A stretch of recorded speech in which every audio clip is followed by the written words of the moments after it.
এখানে ডিম দেওয়ার পরে এই গরমটাতে এত পরিমাণ গরম পড়েছে, এই গরমে আমাদের ডিম সিদ্ধ হয়ে গেছে।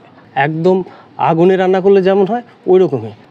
আমরা একটু খেয়ে দেখবো যে আসলে এই সূর্যের তাপে রান্না করা ডিম খাওয়া যায় কিনা। বাহ, বেশ গরম হয়েছে। ওয়াহ, হেব্বি স্বাদ।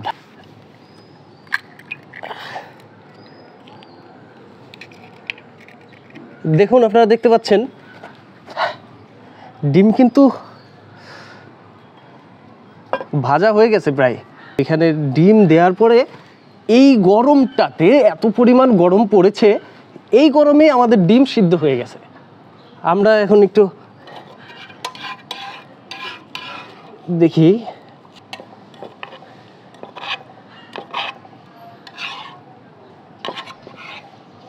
যদিও দেখতে পাচ্ছেন খুব একটা সুন্দর হয় নাই, কিন্তু আমাদের সিদ্ধটা কিন্তু খুব সুন্দর হয়েছে।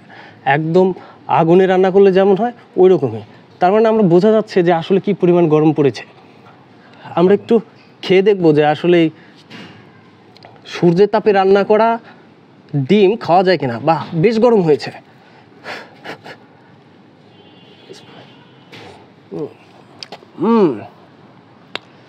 হেব্বি স্বাদ, অসম্ভব সুন্দর স্বাদ হয়েছে, ভালো গরমও হয়েছে।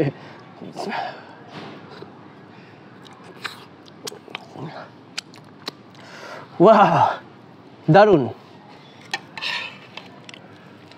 অল্প সময় রেখেছিলাম, তাতেই এত গরম, তাহলে বোঝেন মানুষের কি অবস্থা।